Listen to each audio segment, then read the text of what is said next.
Hello, everybody. How's it going? It is I, Pallas Athena. I am the god of wisdom, warfare, handicraft, guardian of heroes, protector of Athens with the fattest ass in all of Olympus. I really need to change that last part of my opening. I am here with Xander Netherbrand. Why, hello, everyone. And of course, thank you, Athena, for having me on today. Yeah, thank you for being here. I appreciate it. We're gonna have a good time. We're gonna have a good time. Talk about all the wrestles. Ah, heck yeah. Yeah. I'm gonna try to make it so it's not pure wrestling, because I know some of you guys don't like. Of course. We will attempt, but don't you worry. Don't you worry. But yeah, we're nice and cozy. Don't you worry. I'm feeling cozy. As you should. Look at this, and you're enjoying yourself a bag of Athitos. Very nice. Right. This is a lovely little place. Like, look at this. Who'd have thought you'd get me into bed? I finally did it. It finally happened. It finally happened. It finally happened. Let's go. Very nice. Honestly, though, I love the setup that you've got here. You've got the Athitos over here. You've got like what is that? A little switch over there. Yeah, it's a little switch with the chat there. Some feathers. Oh, owl feathers. Yeah. You know, sometimes I'd be molten. Okay. Yours. Very nice. Yeah. My wing is your wing is that you don't have feathers on your wing. I mean, no. It's very bat-like. Yeah, you have a bat wing. You're like bat. Are you Batman? Unfortunately not. Although I did get compared to Batman once by one of my gen mates. Oh, wait. Can I guess who it was? Go on. Was it Roscoe? Yes. I was like, wait, I feel like I know who this could be. Excellent. You drew me as Batman one time. I love it. That's fantastic. I could see it. Right? Yeah. But I have wondered, though, how the horns would help the cowl. Wait, what's that? Oh, yes. I do wonder how the horns would work with the little cowl, though. They would be the like his cowl has like the points. You wouldn't even need the points. They just go right through. That would be annoying to put the cowl on though. True. Like I've got the little ribbed for everyone's pleasure on the side. Yeah. Oh, I don't even want to think about it because I was like, wait, no, that would hurt. But nothing ventured, nothing gained. What is it? I love that we're already off the rails and we just started. Like we're like, no, exactly. This is happening. Way to do it. Yeah, 100%. Wingdings. Wingdings. The ship, they're like ship named Wingdings. Yep. Wingdings. I'm here for it. What would on the rails even be? For us two, I genuinely don't know. I don't know. We've never really been on the rails around each other, even in Zomboid. Yeah, exactly. Yeah, I was gonna say, not really. No, when we were in Zomboid territory, we were still being chaotic. So I actually don't know. Also, Lord, thank you for the super. Man, but I do have questions for you. Let's attempt to put ourselves on a rail. Okay. Yeah. I'm going to get railed. I was gonna make that joke.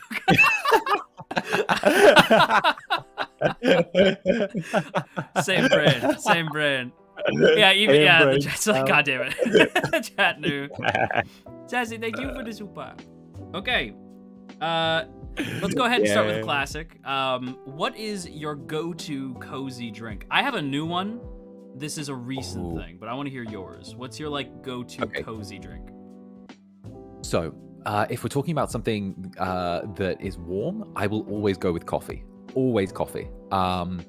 It gives me that little bit of kick. It gives me that little bit of pep, and I've themed my entire Tuesday morning Zatsus around them. It's coffee dates, so I love the idea of getting a little blanket, wrapping up, sort of from the waist down, and just enjoying a nice warm coffee on a cool day where there's a little bit of mist against the windows, a little bit of condensation, and it's all cold outside. And I just love that feeling of feeling nice and I guess embraced on a cold day. That's what a good cup of coffee is for me. Yeah, that's a great way to put it. That's how it feels. It's just like a nice hug. Yeah. Exactly. What's your favorite cold drink? Now I know you. Oh, okay. Served ice cold. I'm gonna say let's keep it non-alcoholic for now. Orange juice. I am such a I Really? love a good bit of orange juice. Oh, I used to love orange juice. I am a fiend for oranges. Like, you want me to get in the back of your van? Don't give me candy. Give me oranges. Oranges or cheesecake. Like, I love them. I can eat like a 2-kilogram box in a week. Oh my. Yeah. I go through like several kilo boxes in a week. Dang, that's impressive. I can't have them in my house because I will just eat them and I won't stop.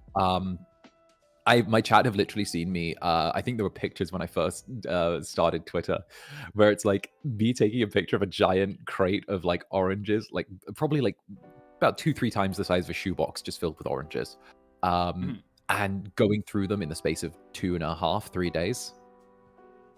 God damn, that is impressive. Yeah, I love oranges. They're my favorite thing, and you get them as juice. So that means you can like drink the oranges, and it's even faster. Are you like a pulp person? Oh, I'll take it with pulp. I love pulp. With pulp, okay. Without pulp, any pulp, I will take it all. Okay, fair enough. That's yeah, okay. Next time, like if we are to be in the same space, other than right now, because we are in the same space right now, VTuber rule. Of course. I am going to just walk up to you with orange juice in my hand. If we like meet at a con or something, I'm just gonna walk up with orange juice. Just be like, here. I will literally just slam it back. I'm like, good to go. I'm always glad for orange juice. Hell yeah. Let's go. For me, I used to be like, I would say coffee. I do think coffee with like a little bit of like hazelnut creamer in there. I love that. Oh, nice. Or just like straight up just black coffee, because I am also like a black coffee fan, like just as it is. But I blame a different horned man for this. Ooh. But I have recently, like as of literally this morning, put maple syrup in my coffee and then maple syrup in my tea. Yeah. So I put maple syrup in there to have maple coffee and maple tea, and it is delicious. I was like, oh my god, I want this all the time. Was that? Who in the world? What? This would be Silas from Love and Deep Space. Love and Deep Space? My husband, I see. Silas, yes. Silas. So Silas brings you out. Well, actually, he doesn't. MC brings Silas out on a date to like, I think it's like this park, like this like where you can see like a bunch of. It's like a zoo, but it's also a park. And she brings him there, and then one of the things that you can get there is maple coffee. And he's like, maple coffee is just the best, isn't it, kitten? And I'm like, yes. Like, whatever you say. I haven't tried it, but you've said it, so I'm going to agree, Mr. Silas. Yeah, exactly. Yeah, you said that you like it, so therefore, yes, I do. So I tried it, because I was like, well, I have to know what it is. And I was like, damn, this is really good. It's tasty. I'm a fan. All right, I might have to give that a little try. I might have to.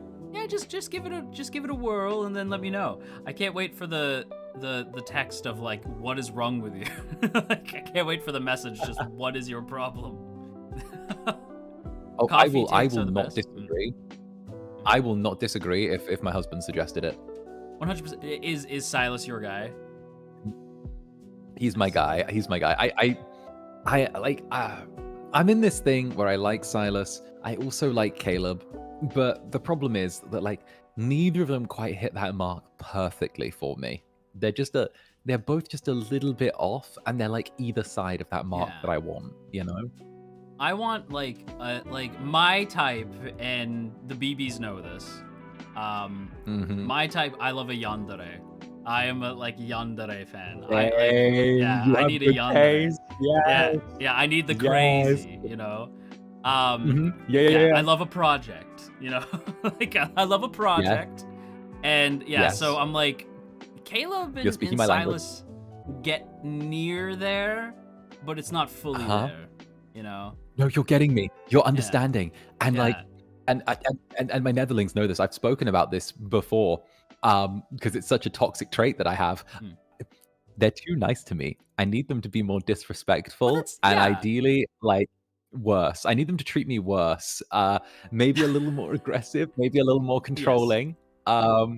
Maybe you know, maybe get me to my safety a little bit here and there. You know. Like, they come close. There's times where I'm like, okay, like, Silas is a little mean. Like, Caleb's a little psycho. But, like, it doesn't go the whole way. But I will say, I see this on TikTok mostly. Silas fans are crazy. Because the Silas fans will try to tell you that Silas is dark romance. No, he's not. He's romantasy. No, if we're talking about book terms, like if we're talking about like book genres and book talk, no. Silas is not dark romance. Dark romance is like, what's that Adeline book? BBs, you know what I'm talking about. We talked about this before. But like dark romance, they're like, because he's so cold and mean. Silas is not cold and mean. He's not cold and mean. He's borderline baby girl, you know? Like, he's on that line. But he's very nice. He's very sweet. He's very caring. Yeah, that is not dark romance. That's not it, you know. I can say this. I'm Silas's arm claim. Like that is official. 100%. We had a period where I think it was around Christmas. My forearms tore through the Love and Deep Space side of Twitter because someone decided that if Silas had that if Silas was real, his forearms would be my forearms. Oh, really? That's awesome. Yeah, that was after a handicap. That's amazing. It's like, this is what he would look like. Exactly. Awesome. But yeah, no, I'm fully of the opinion that he's like soft fantasy romance boy. He's very loving and he's very protective. And I'm like, yeah, sure, he's a bad guy to everyone else, but he's like don't worry, kitten, I'll look after you as soon as like you're in the room. 100%, right? Like I described him as the reason why I was like him, and other members of Mythos were like, really? Why?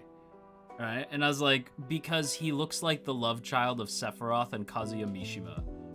Like I see it. That's who he gives me. I was like, Sephiroth and Kazuya Mishima. But then so it's he's my romantasy. And then my other main is Zane, who is my dark academia. If people consider Zane boring, I respect it. He is a little boring, but that's why he's safe, you know? Zane is who I would come home to after the yandere craze, you know? No, I need someone to make me feel unsafe regularly. That's understandable. I need a little bit of safety. I need a little bit of safety. So Zane is my safe rock. I see it. No, I'm just a fan of everything toxic. I love red flags. Oh, absolutely. I need a little bit of toxicity. And by a little bit, I mean I need toxicity. It's too nice in lads right now. It's too nice. I need somebody to treat me poorly. You know, right? That's what I need. Yeah, but then they say something nice. You know, it's like you suck, blah, blah, blah. But I'd be lost if you weren't here. And I'd be like, God damn it, well now I have to stay. You know, why'd you say that? More possessive, more insane. Give me someone who's a little bit more unhinged. Come on. Okay. I get it. Originally they were trying to make Silas a bit more crazy, a bit more of the bad guy, a bit more yandere, whatever, right? Yeah. And then he kind of had that yandere thing taken over by Caleb, so the devs pivoted him into being a bit more of a sweet softy, rough on the outside, love on the inside. And they also made him built as fuck now, apparently. They're just regularly making all of the new versions of him jacked. Yeah. He wasn't jacked to start off with. They steadily made him more jacked because they've started using the other character model for him. And I'm like, I can approve. Yeah, he's huge. I was like, oh my God. I can approve.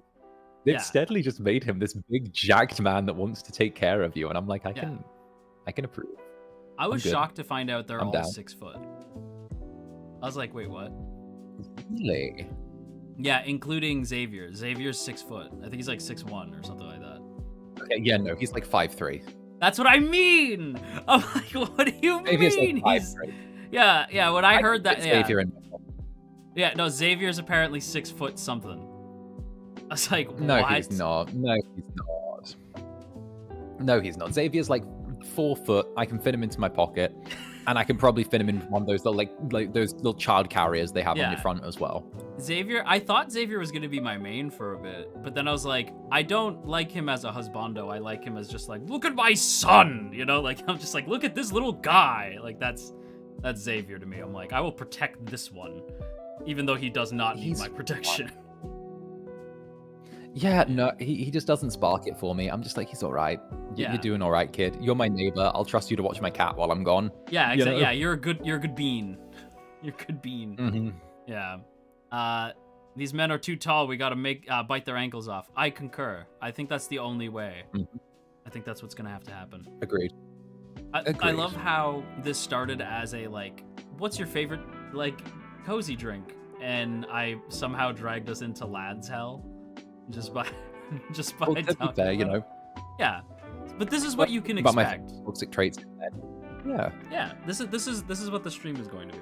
It's not a terribly long stream, but it's gonna be this. Like it's gonna be ask a question, derailed immediately. Okay. So any plans? Are there any plans you can share? Anything you got going on that you want to share with the class? Well, my 2.0 is coming up actually.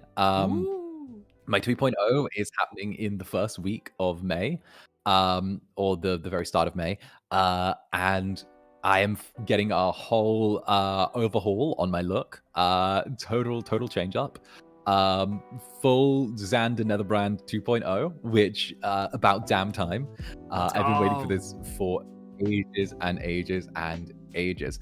I also should have a little project launching, which I can't mention too much on right now, but I should have a project launching during May as well, which will be fun.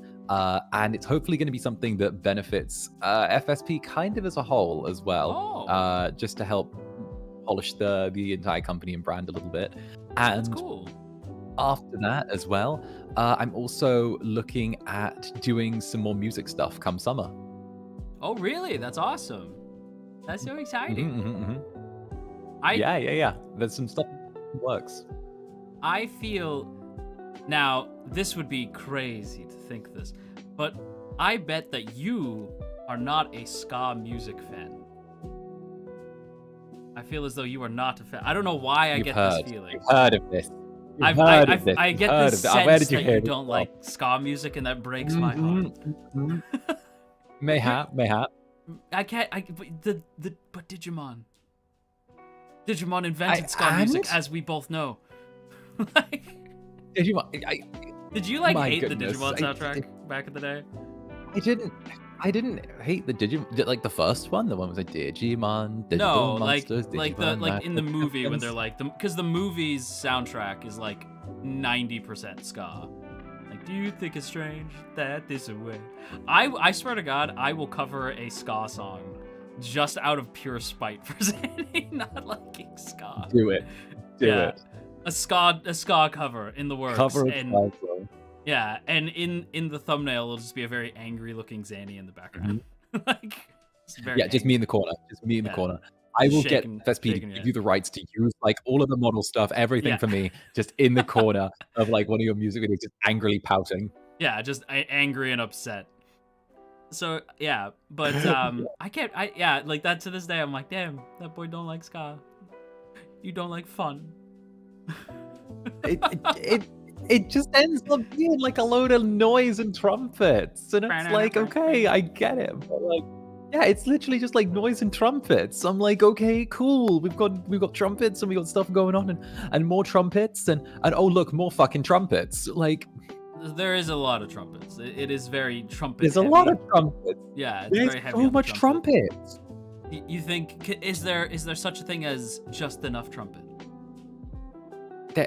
Yes, and that's like 80% less than what we've got. 80% less of ska. I'm trying to think of any 80% time. less.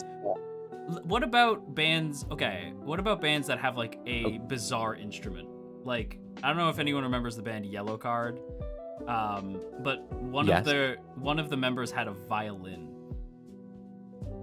Okay, a violin isn't crazy though, because a violin's hella adaptable for different types of music, especially because Yellow Card to were see it in a pop punk band.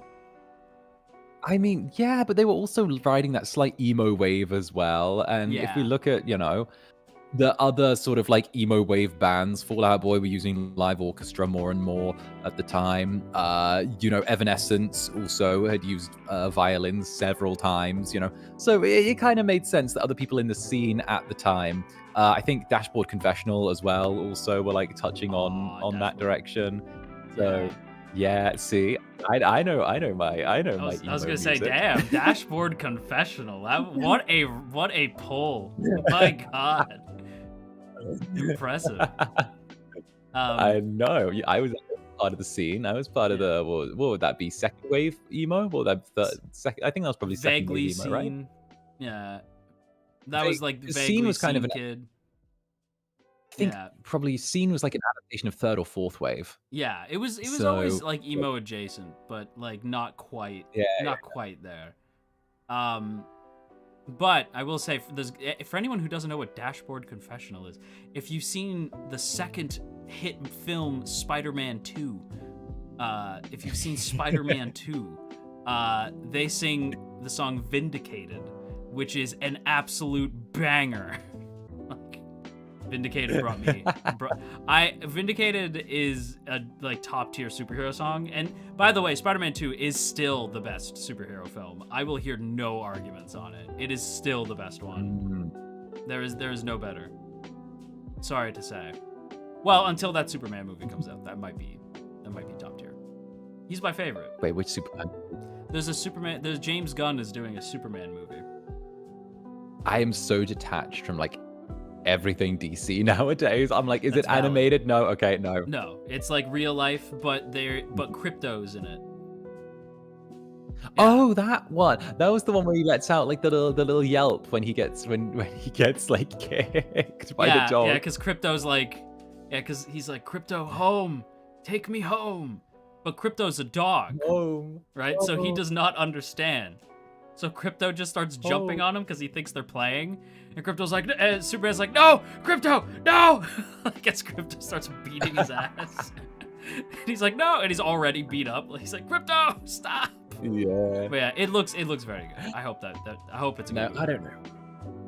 Like, I still think that the best way forward for DC is to lower their scope in terms of like movie budgeting and like what they're doing. Because at this point, they're walking up to the slots machine and just like putting in like multi-billion-dollar franchises and hoping that it comes out. Yeah. And like, not gonna lie, when they like lower the budget and make it like really tight in terms of scale and only spend like a few $1,000,000 on the film, it makes it way easier for them to have like a tight narrative-driven film that has like a chance of a good return. Yeah. You know?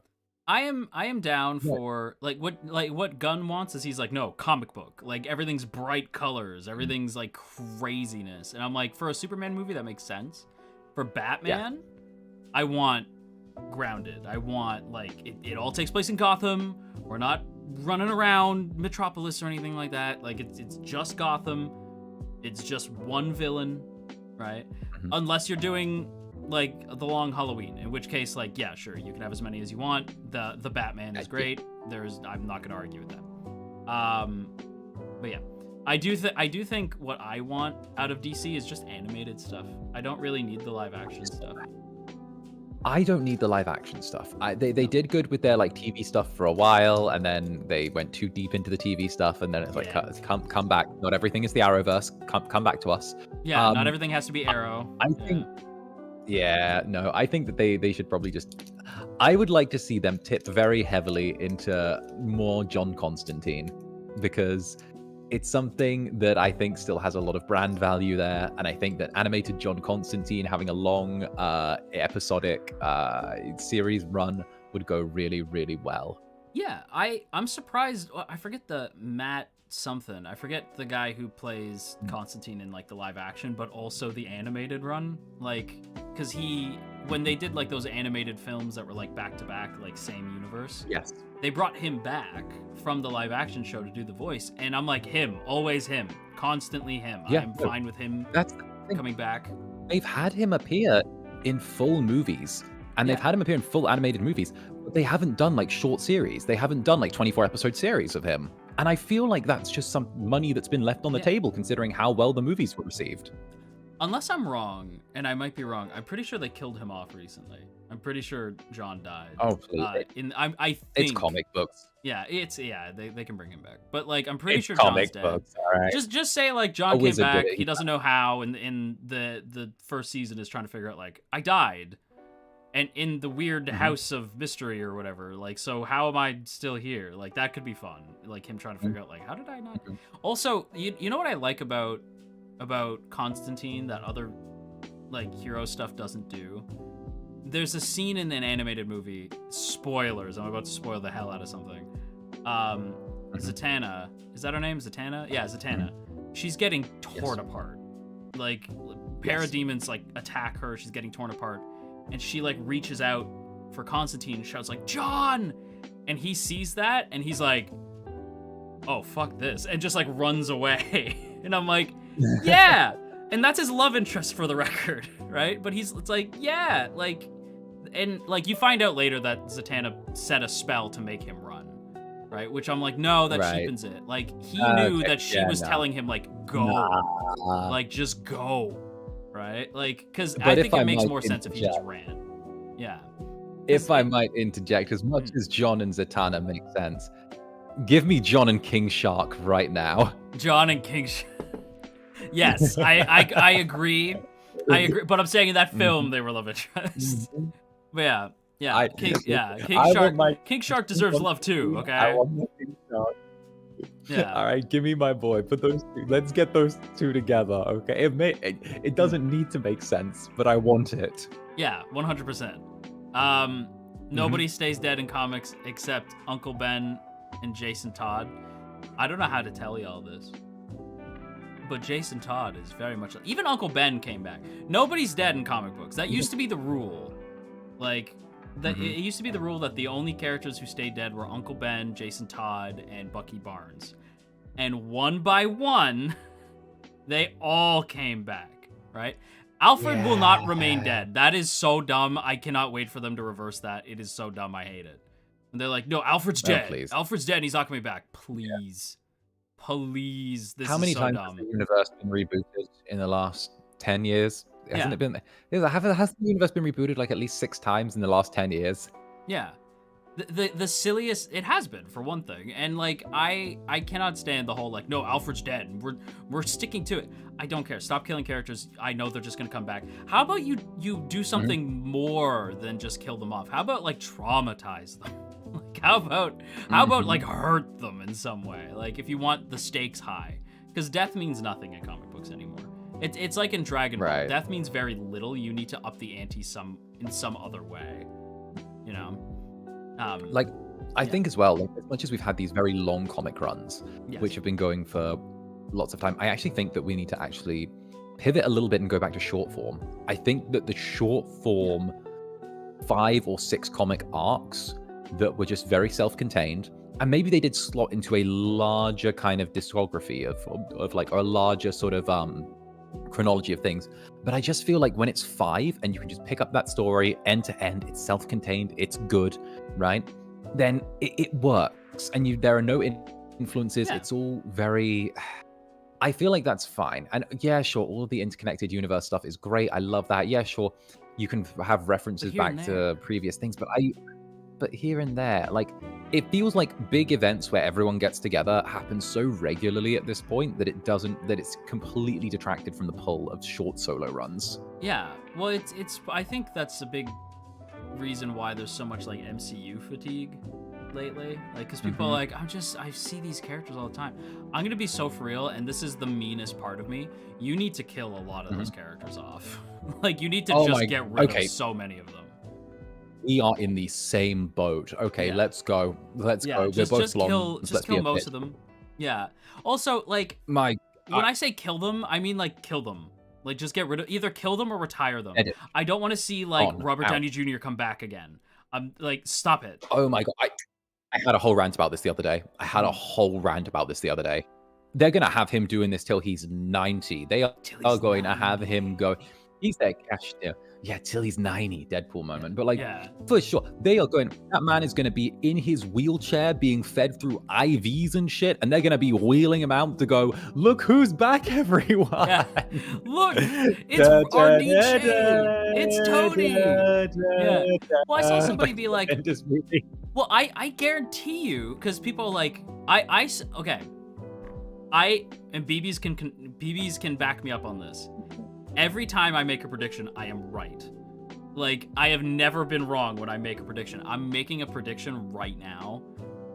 Because I did make this prediction already, actually, and people in the chat were saying, like, no, because he's not in this movie. First of all, horseshit. Second of all, like, Tom Holland is not in the first of these next 2 Avengers movies.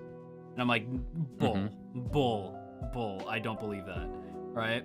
But even if he's not, there's going to be a moment where Spider-Man swings in, kicks Doom in the face, the mask pops off, and Doom turns to look, and he's gonna be Mr. Stark, right? And he's gonna get knocked through a portal or something. He's gonna get kicked away, either through a portal or just far enough away where Doom can kill another character, right? Like, that's going to happen. The Mr. Stark. Like, and I'm like, I hate it. I hate the Mr. Stark thing. Because, okay, in the comic books, Peter and Tony are fundamentally different people. And Peter doesn't even really like Tony that much. I'm gonna be 100% like they have a dynamic, but Tony kind of got Aunt May killed. Like, well, not killed, but almost killed. And then one more day happens, and we're not gonna talk about that. But they do not like each other. They are, like, not like best, like, it's not that they hate each other, but they are like not, they're coworkers. They're both superheroes. Yeah. They put up with each other. They're coworkers. When you Peter don't have to had like his coworkers. own, like when Peter had his own company for a while, which, by the way, yes, Peter was a multi-billionaire at one point in the comics. Indeed.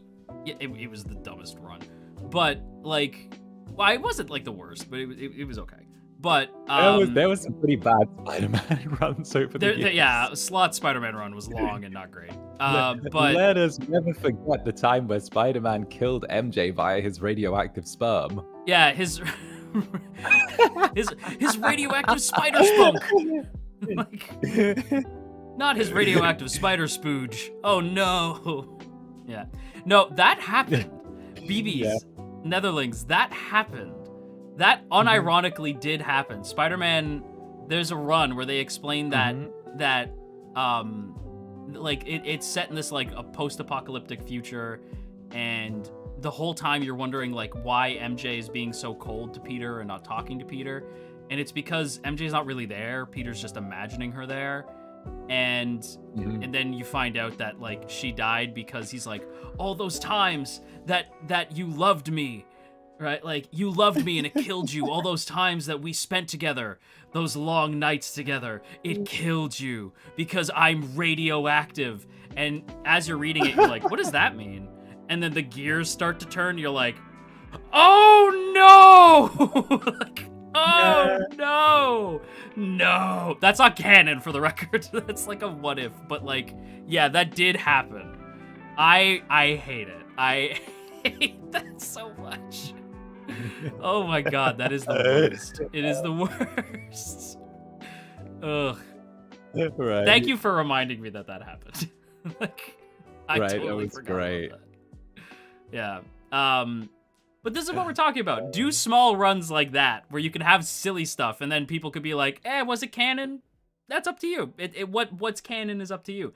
That's how comics should be, because otherwise you get this weird sliding time scale where all of this 90 years worth of comics happened in the span of 5 years. It just doesn't make sense, right? Like 90 years of Batman happened in 5 years. Bull.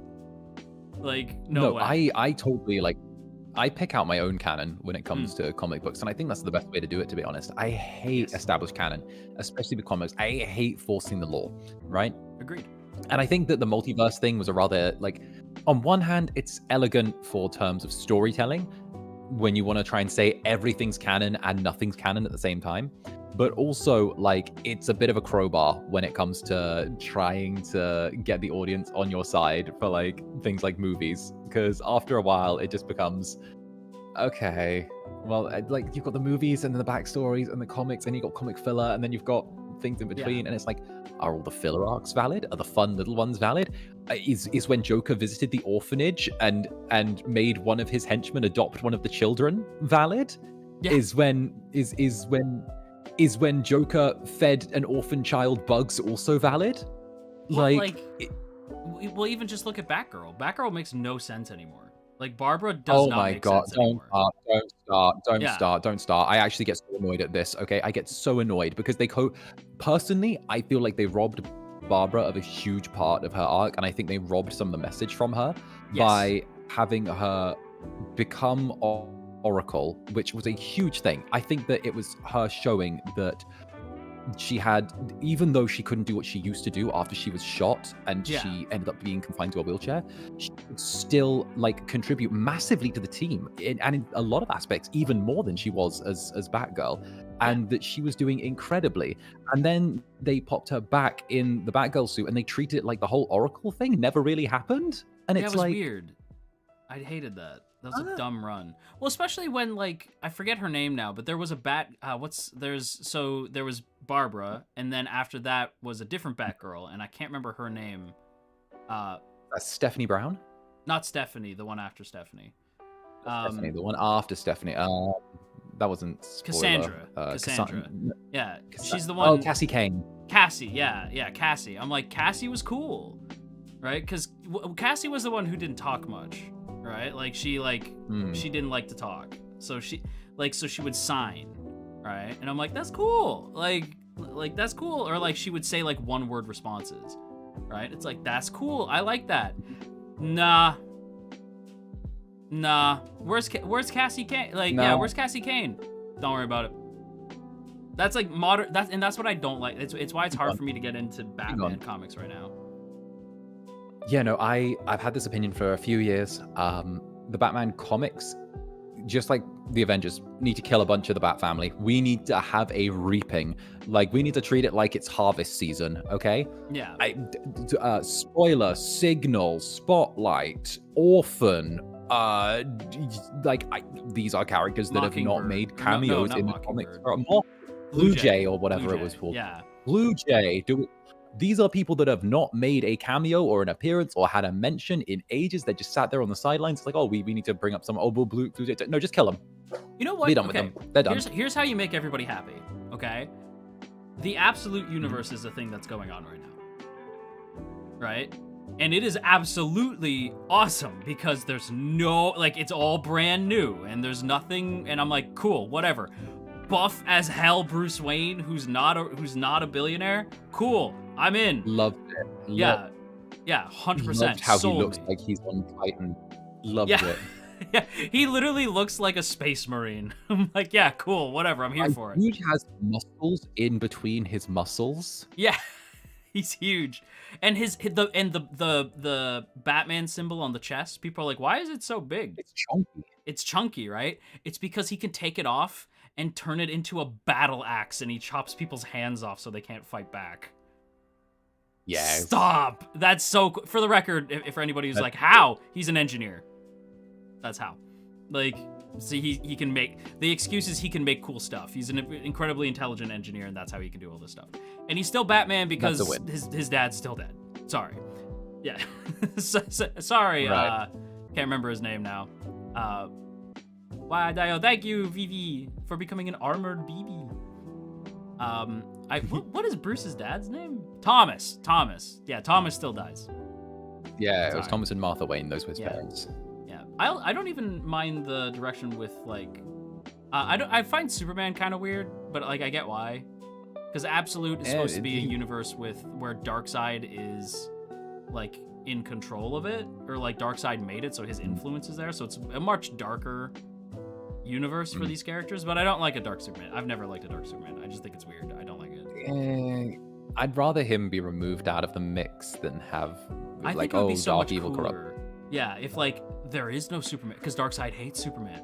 So there is no Superman. Yeah, right. That would, if he made the universe, why would you include? If you could make the universe, why would you include people you hate in it? Yeah, exactly. It doesn't make sense. Right? But I do like with Wonder Woman, it's like she's like this like weird darker version of her, where she's like a version of her raised by Cersei, and I'm like, that's cool as hell. Like that's super interesting. My original thought was that they were gonna make it so it's still Wonder Woman, but instead of the Greek gods, it was the Norse gods. That's what I thought they were gonna do. And I'm like, that would have been sick. But they kept with the Greek gods, but it was still such a twist there where they're like, no, she's raised by Cersei, so she's like magic, like more magic than usual. I thought differently. I kind of thought similar but different.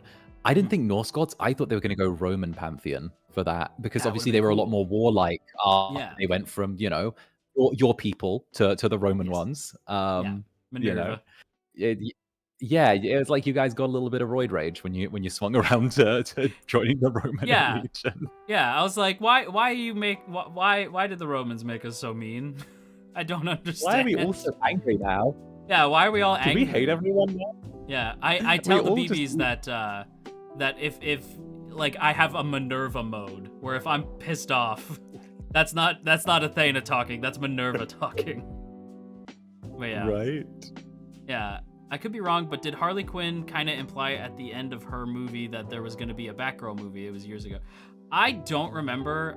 At that point, I checked out of DC when they made the Harley Quinn movie. I do love Margot. But yeah, I did kind of check out at that point. I'm down for her to stay as Harley. I like, that's fine by me. But yeah, I did kind of check out at that point.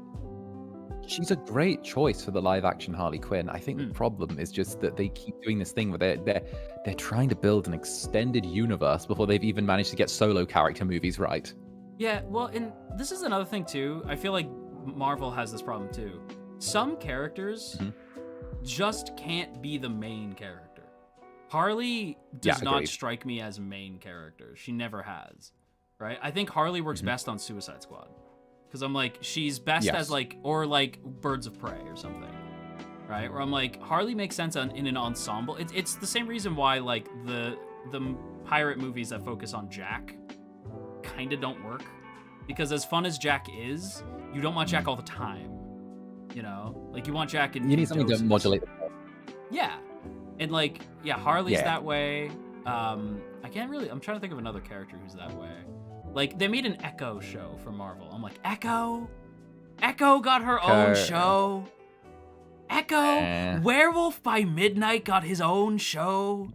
Are you serious? Like, that really? Moon Knight? It kind of reminds me. Like, I love Moon Knight, but like, Moon Knight? Of that period. Yeah. It reminds me of that period during, I want to say, like, the mid-2000s, early, like, 2010s, where you could just rock up to Netflix with like a half-baked script and like a quarter of a burrito and say, hey, I want this greenlit. Can I get like $15 million to make this a show? Yes. And they'd be like, fuck yeah, champ.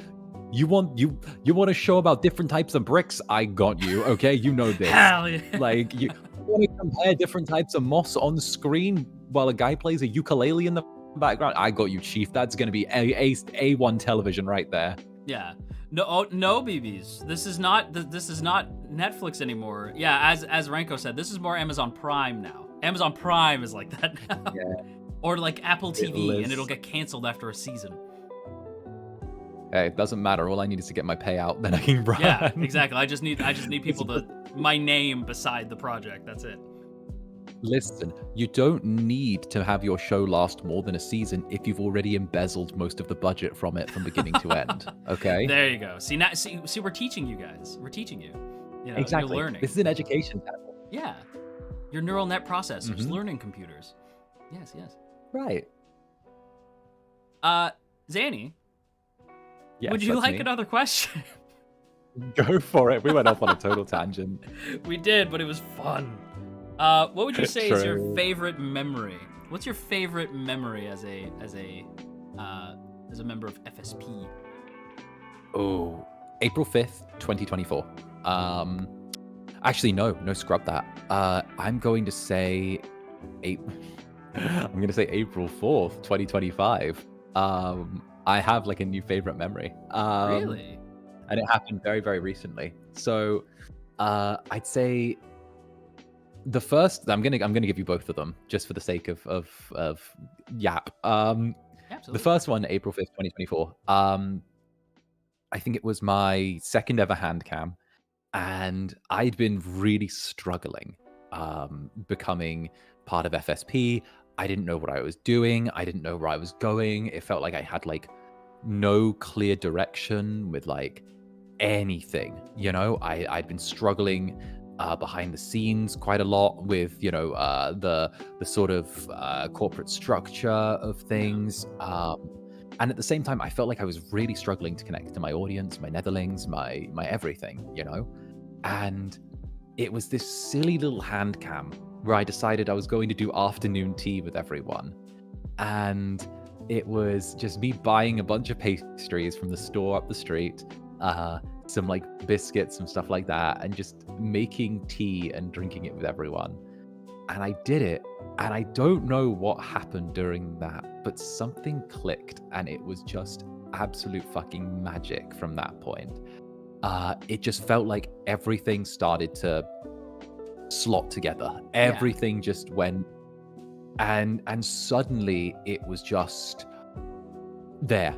It was happening. Suddenly, it felt like there was this magic little connection between me and my netherlings, and it started off as just like this small little thing, and it just grew and grew and grew and grew, and from that point on it was just perfect. You know, it felt like I just knew what to do from then on, and everything just felt so naturally fell together naturally since then, you know. And I'd say the one that kind of has first place as well, that was our second place, would be probably like almost 2 weeks ago now, which was for the last sort of like 8-9 months. I'd been trying to get an apartment. So I'd wanted a long-term apartment. I've actually been bouncing between like short-term stay places, short lets, since I started like doing the whole FSP thing. And there were so many things that needed to be jumped through, you know? They needed to have being the demonic host of Club Netherbrand recognized as a real job. They needed to, go through all of these, like, official banking things, essentially official, like, government things to get all of this lined up. And it had been so difficult. It was just knockback after knockback. Your job isn't a real one. Oh, well, this isn't like a real thing. Oh, well, you might do this, but it doesn't do this. Oh, so we could do this for you if it was OnlyFans, but it's not OnlyFans. So that was something I got told by a bank. They had protocols in place if I was doing it. They had protocols in place if it was OnlyFans, but they didn't have protocols in place if it was like streaming. That's so funny. I love that there's like a protocol in place just in case. Right? That's awesome. They're like, we have an option for OnlyFans creators, but we don't.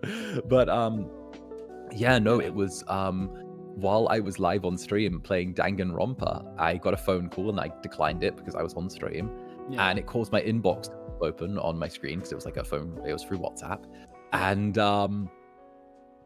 I got the news that I'd been accepted for the apartment I'd been fighting for the last 8 months live, and I saw it and I discovered it in front of everyone while I was playing Danganronpa, and I was screaming. I was like on the verge of tears. I was like so happy in the fact that like everyone was there at the same time to see me hit this goal. All my netherlings were going wild. They were swinging from the ceiling.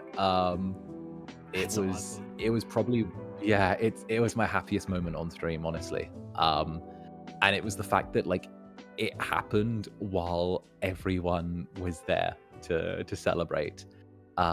And just be there, and everyone knew I'd fought so hard for it over the last 8 months. If you'd watch my channel, you'd see that I wouldn't shut up about like this new thing. Oh, they say I'm not real. Oh, they say because the thing I do is called Xander, whatever, that I need to have an ID that says Xander. I need So it was huge. I love that. I also I love that Netherlings called both of them like they were like it's the hand cam stream and then the Danganronpa thing, Like they both were Yeah. like they someone said the Danganronpa thing, somebody else said the hand cam stream. And I was like, The I hand love cam that stream. Netherlings just knew right away, like it's gonna be one of these two, right? It's those two. Like Yeah. they are known. That's awesome. I love that. I actually I will say like my happiest so far was not on stream, and I feel kind of bad about it. But it was funny enough a phone call with a mutual of ours. I had a phone call with Roy. Roy. Yeah, Love I had a Roy. phone call with Roy. I don't know if I've even told Roy this, but we had a phone call, and I was just telling Roy, like, I don't know what I want to do. Like, I don't know what to do. Like, I'm the only one over here on YouTube. I feel like I don't want to be on the purple site, even though we're both purple boys. I am not a purple site fan. And I feel like I want to do kind of like, I want to do more traditional VTuber stuff. My fellow gods want to do more like traditional Twitch stuff. And I was like, I don't really want to do that, you know? Oh, Stormy, thank you for the super. Thank you. But I ended up having this talk with Roy about it, and Roy was so helpful, so kind. I have a book that is filled with notes that is just notes that Roy gave me, and I have it open, or at least near me, if there's like just as a like, this will make me feel better on stream, right? And it was just advice and encouragement, and but it was practical advice too. Like Roy's like, stop thinking in terms of like temporary content. You need to make sure like your content is fun to watch as a VOD, because I know a lot of the BBs here even might not be regular like live stream watchers, but might watch the VODs regularly, right? And it was stuff like that, just having this conversation with somebody who like understood, because I would go and I'd talk to Odysseus or Telemachus, and I'd explain like, oh, like we're doing this thing and blah blah blah. But if you're not like a VTuber, because even a streamer might not get it, it has to be like VTuber specific. And like talking about it with Roy was such a help. And I remember getting off the call and just like talking to another member in Mythos and just feeling like we were just talking about, because they were like, they wanted to check in. They're like, how you doing? I think it was Apollo actually. Somebody was just like, how you doing? You don't seem okay, right? And I was like, I feel great. Like I remember like getting off the call, and I took dog Thana for a walk and just feeling the sun and being like, I can do this. I can so do this. And it made me feel like a million times better. But that didn't happen on stream, and I feel bad. That was an off-stream thing, but it was still content related. No, sometimes. Yeah, well, I mean, sometimes those moments alone, those times where you aren't on stream, those are where a lot of like your own personal character growth happens, you know? Yeah. Like as much as it is that I love to spend every moment I can fucking get on stream, and I do, I really genuinely do. There are those times where I do need to like be by myself and have things happen. I love sharing every second I can with the Netherlings, but also like, if you think about the percentage of our lives that we spend on stream versus the percentage of our lives we don't spend on stream, you know, then it kind of makes sense that obviously some big moments are going to happen where we don't, where we're not able to be there with everyone. I'm just very thankful that like I've had two very, very, very big moments, on stream with everyone that we were all able to share. I think that's more of the exception rather than the rule. Yeah, I think and I do think you're right, like that it is the exception, because I feel like you said, so much growth happens like in these little moments that happen between streams. Like I don't know if the BBs can really tell, but like the channel has become a lot more focused. And like there's more like, we're gonna like, getting cozy is a thing now, and I was almost gonna get rid of it, but then on stream with Roy we were both like, do you want to just do getting cozy? Do you want to just go to the bed and lay down and talk instead of playing Carry the Glass? Because sometimes those games are pain. Like I will say I do love those games, like Carry the Glass, Getting Over It, and like those punishment games. Yeah, those are fun, especially Yeah, with that's a good way to friends. describe them.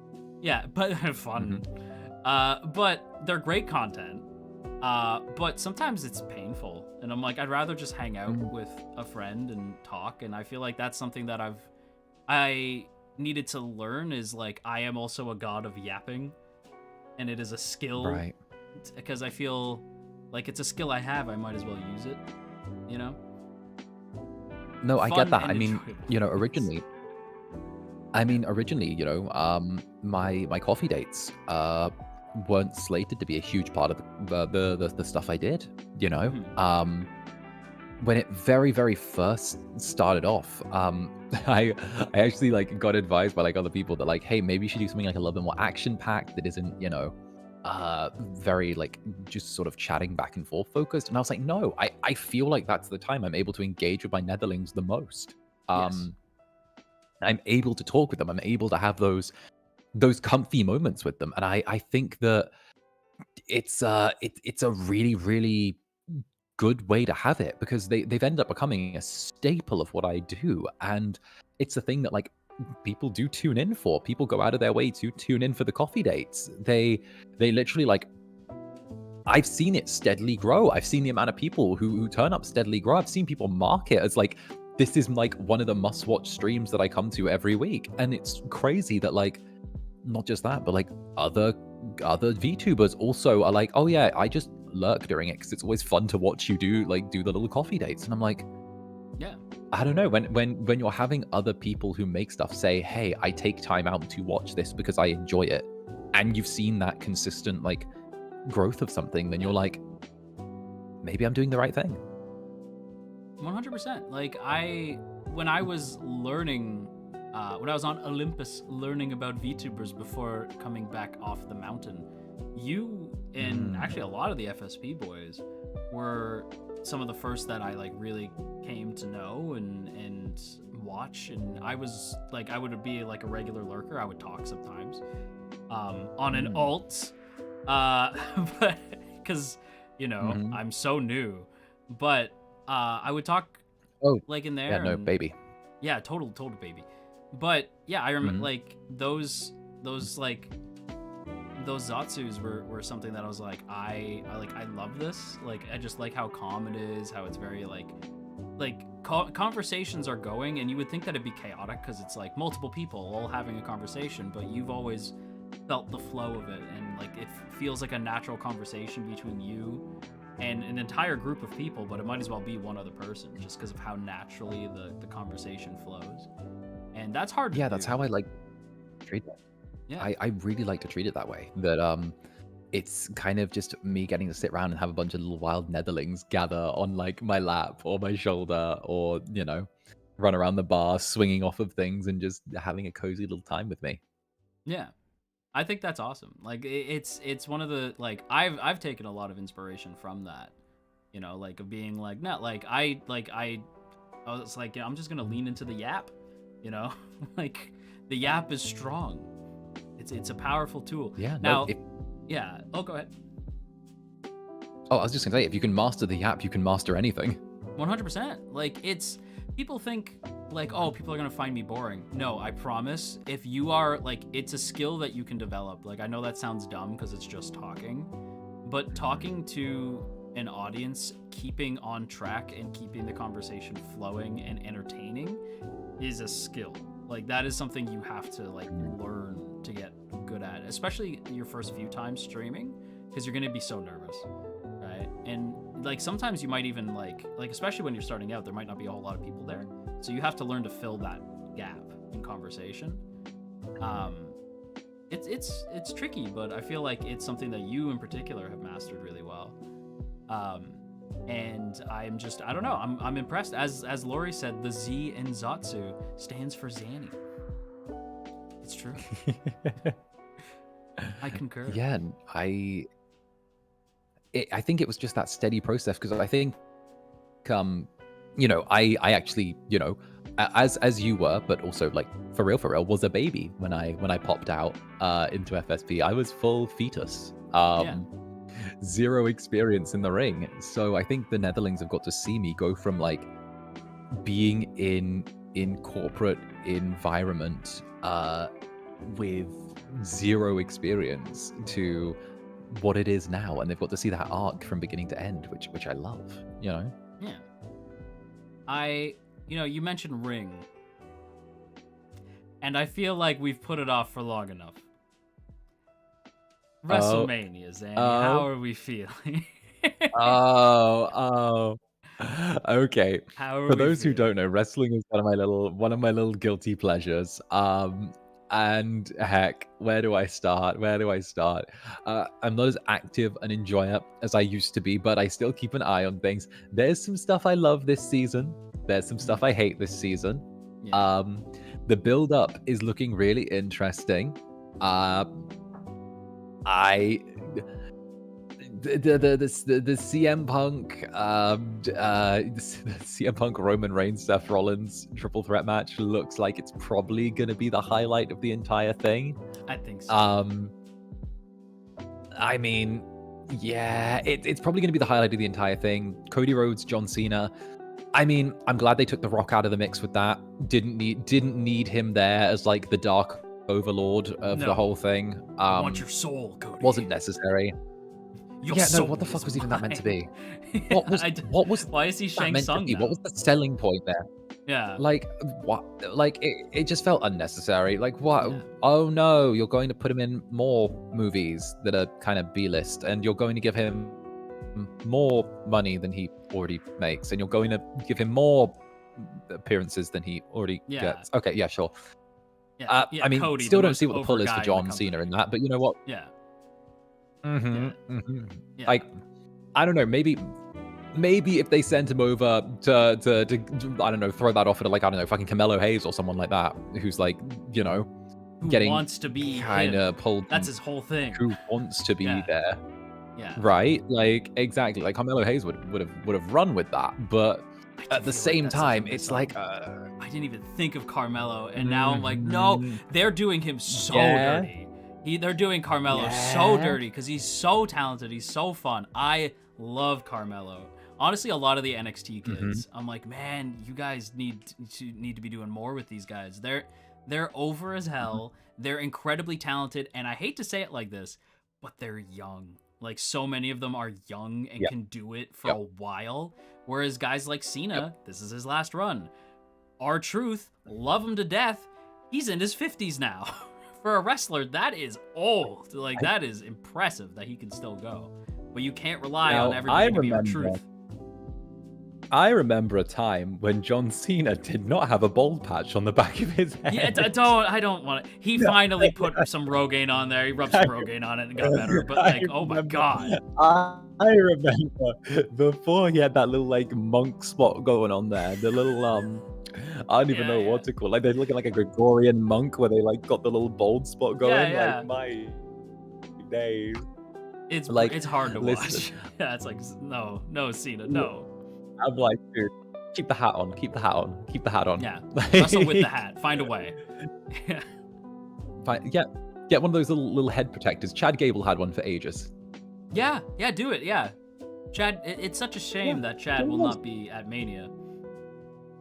It's such a shame that he is yet again given momentum, only to have it all ripped away from him out of nowhere and then just left alone. Yeah, it's a shame that they're like, Chad Gable will not be at Mania, and instead Ray's fighting some masked luchador man. That's unfortunate. Who is surely not Chad. Yeah, no, it's oh no. Well, they said he's not going to be there. Obviously, what was his name? Toto Americano or El Grande Americano. El Grande Americano. Obviously, that's no one. We don't know who El Grande Americano is. No. Honest talk though. I was talking about this with someone, and I was like, okay. El Grande Americano is very funny, and I like the element of like the other luchadors in the company because the company's luchador heavy all of a sudden, right? It's no. And I do love it, but at the same time, I'm like, we're really making Ray, who is in the twilight of his career. I know that Ray's like, I could still go, and I believe him, but like twilight of Ray's career. One of his final Mania matches is against a wrestler named El Grande Americano. Like, yeah, really? No. Not Penta. I get it. I get it. It's a little too. I get it. It's a little too early for Penta. Maybe they want to get Penta a little bit over first, so they can have a big passing of the torch moment, and, like the Mania after this one or the one after that. But you know, it's a weird one because I feel like it's one of those situations where like I want to use Ray to get people over, but also I want to save the star power as well that he's got and like try and make it count as much as possible while he's still there. It's a catch-22.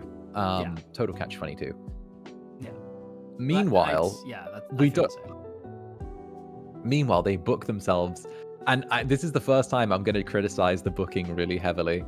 Okay. But having a Jey Uso versus Gunther thing going on, don't even and like, don't even get me started. I'm not excited because I'm like, what have you done? Because you booked yourselves into a corner because everybody loves Jey, and now you have like the hardcore wrestling fans who are like, look, I love Jey, but like, Jey is the one who's gonna dethrone Gunther. Like, really?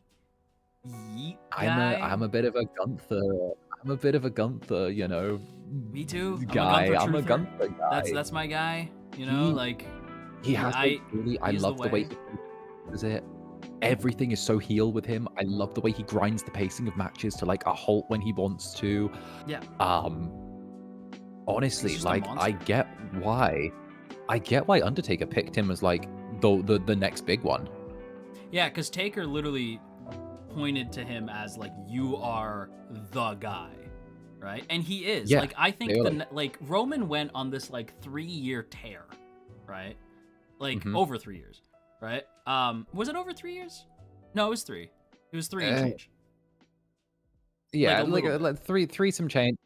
Honestly, like to be honest, it didn't really have like a hard ending. It kind of dragged for a little bit at the end and got a little bit fuzzy, I want to say. Yeah, but like Roman was great as the like unstoppable final boss. Don't listen to The Rock. The Rock is not the final boss. But like, the Rock does not know what he's talking about. But like Roman as like the final boss of WWE, like this big bad who had to be toppled, right? Like was great, but that should be Gunther as the like the ring general, the guy in charge. Like that's his ring. You're lucky to be standing there. You know, like he should be the guy. And I only hope that they're moving Gunther away from the heavyweight title over to the main title. I know they're both main titles before anybody in chat's like, they're both the main title. I know, but they're not. But they're not. They're not. Exactly. They're not. I know, but they're not. I'm going to say it. Okay, you're polite. I'm not polite. Okay, Athena's far more polite than I am. They're not the main title. Okay, one of them is the main title. One is the runner-up prize for gay babies. Okay, let's be real. They combined all of the titles into one title, and then they made a new one because Roman didn't want to fucking wrestle. All right, literally. And to be fair, they gave it to Seth, and Seth had a great run. Like Seth's run was great, but it will always be it'll always be second. That's great. Okay. He can get out of my mother's wardrobe now with whatever he's picking out. What do you mean? He's a fashion icon.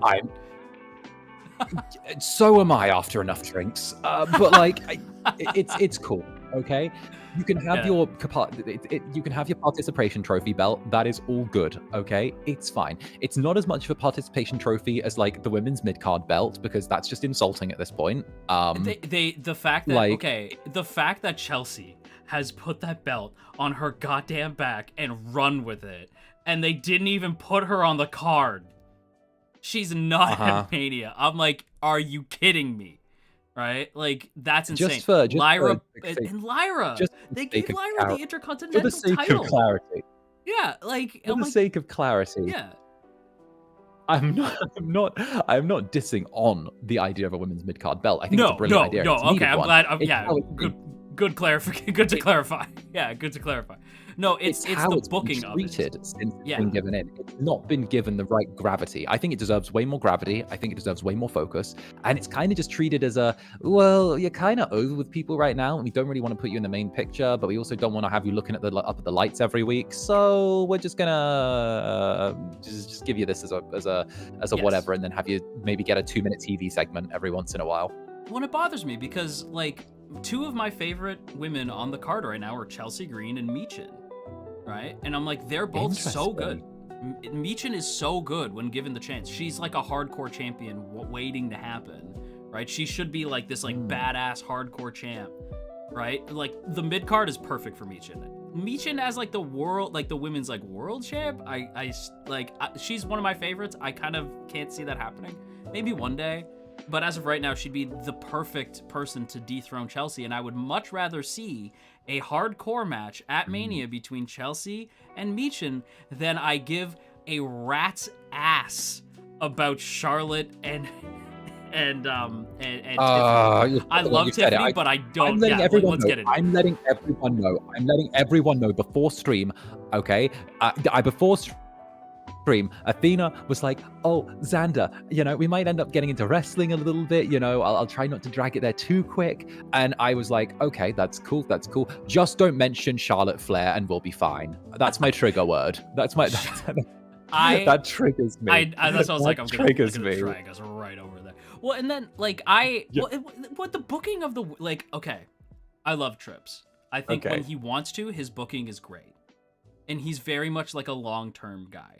Right? So, you have to wait to see the story play out. I do not understand what he's doing with the women's division right now at all. I unironically think somebody else needs to write the women's division because he has no clue what he's doing. It's so bad. I'm going to say some I'm going to say something bad here. I stopped really caring much about the WWE women's division, and I started watching the AEW women's division. Blasphema! No, I'm joking. No, the AEW's women's division is wild. It's really good in my opinion. Yes. It's really good. And the thing is, it's because they actually treat their women's division like it's actual fighters, like actual competitors. And yeah, sure, the storylines get a little bit wonky, but at least they get real storylines. Yeah, AEW is okay, WWE is storyline first, wrestling second, whereas AEW is wrestling first, storyline second, right? That's the way I consider the two companies as being different. And you can tell, but you look me in my eyes and tell me that Toni Storm, timeless Toni Storm, yeah, is not a queen, timeless Toni Storm. My God, what a character, right? Now, that's the thing. I think that the large character of Toni Storm, I think she would do wonderfully in WWE, but the problem 100%. is it's getting a little less wonky. I think my two picks that I would love to see in WWE, Toni Storm, Julia Hart, I think they would do phenomenally. Yeah. Mariah May is going over to WWE, apparently. Right. I again, overall, I don't think the division is better. I think that when they do have those little highlights, it works. When it has those little highlights of good characters, it works. I don't really know what's going on in the WWE women's division. It's bizarre. Why is Charlotte Flair there again? Charlotte's here. Okay, the thing that I don't care how you feel about Becky. Okay, I know some people love Becky, some people hate Becky. I'm a Becky fan. I like when Becky's used sparingly. I don't like when Becky's used all the time, and I think Becky doesn't like being used all the time. Right? I'm gonna go. Excuse me. I'm gonna go to Charlotte. I'm gonna leave for a year, come back right before WrestleMania, and expect my women's starring match. Even though I haven't been here the other 11 months. That's what's unfair to me. Goodbye, Athena. Yeah. That's what bothers me. Is Charlotte leaves forever, comes back, expects a world title, right? And expects the fans to be behind her. And then when they boo her, she gets upset in one of the most uncomfortable segments of all time. I still will never get over it. You could tell Tiffany's like, what are we doing? What is this? If you don't know, just look up Tiffany Charlotte promo, and my God, it goes off the rails immediately, right? And it gets mean. You could tell Tiffany was pissed. It was mean. It's one of those ones where it's hey, should we leave? This feels awkward. I felt bad for Wade. Poor Wade Barrett in the ring. This is awkward. I don't want to be here. Well, let's be honest. I felt bad for him his whole career. Poor Wade. Poor Wade. What a talent. Poor Wade. But yeah. Okay. Anything else? Any other wrestling? All right. Other thing. All right. I'm running through all of it. Let's see. Guy Dolan needs to hurry up and get used more again in the women's division. She's great. Don't know why they used her to voice an entire part in like one of the video games, and then we're like, yeah, we're just not gonna push you now. Yeah, weird. Yeah. Weird. Normally they use the video games as kind of an indicator for where they want to go a little bit in terms of like where they want to put focus. Didn't do that with her. What else? Let me see. Man, part of me, what's with the Randy Orton match this year? Little bit of a weird one. That was just unfortunate. So they were setting up Randy versus Kevin, like Kevin Owens, and I'm like, this is gonna be great. Kevin is now out for possibly ever. Like, we don't know if he's coming back, right? With a neck injury. Like, Kevin is possibly gone. Yeah, KO might be out for good. We don't know.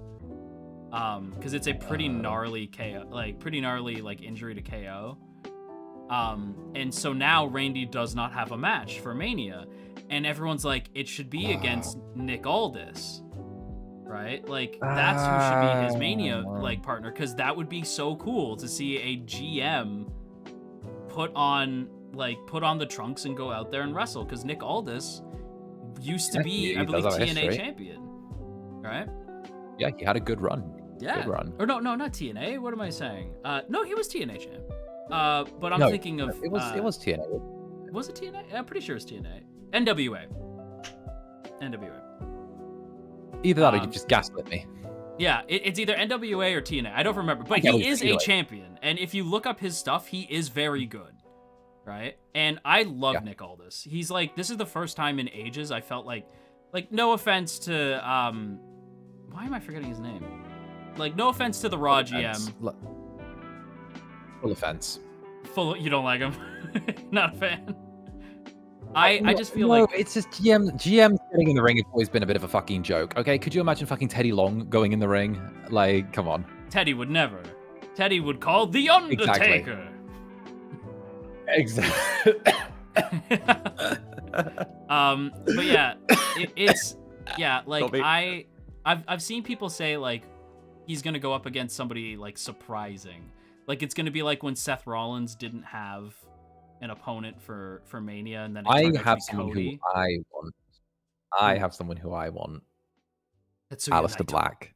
Aleister Black would be so cool. Well, because I saw people say like they're gonna bring Aleister back post Mania. I'm like, post Mania, you're gonna waste Aleister post Mania.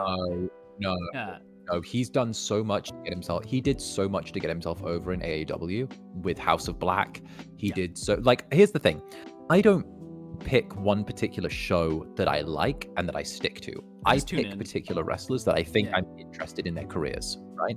The ones that I feel like I'm bothering to keep an eye on, right?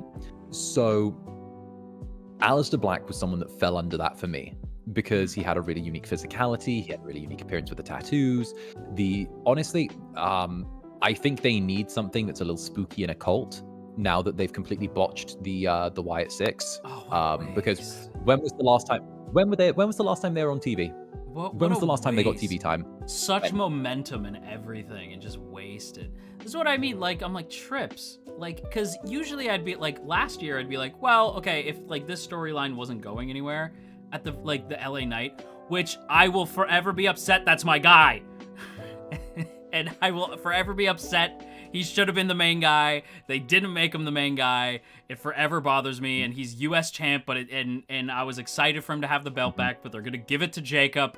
Nope. And I'm like, whatever, it's fine. But at least a year ago, you could make the excuse that at least we're going somewhere interesting. I don't know what's been going on lately, but Trips has no clue where he's going, and it blows my mind. I do have one more like dream option if it's not Aleister Black, okay? And I hate that this is my no, and it's such a terrible one, and it's purely just for my own self-indulgence. Shane. Even worse. Oh, even worse? Even worse. It's purely for my own self-indulgence. Ooh. bring back Zack Ryder. Zack Ryder. There's no way he comes back as Zack Ryder. He's never going to. Cole Cabana. He's gonna whatever he is, right? I know he hates the company. I know they treat him like shit. I know that he had a really bad exit, right? But I want him back. Though. It'd be so funny if Zack Ryder's music hit. When he comes out with Chelsea, that'd be so funny. That's a built-in story right there. Right? Like, right. That'd be great. Like, dude is built like a tank now. He is really ripped now. Matt Cardona. And the thing is, like, I'm not even gonna lie, like, Randy got a bit of a pop off of the steroids. He like when he was injured, he came back like less of a rattlesnake and more of a king cobra. Yeah, he's huge now. He's huge. He is huge, and. Yeah, I know. I think that Matt Cardona, it would be. I know it's never gonna happen. No, right? It's not gonna. But like, but it'd be fun though.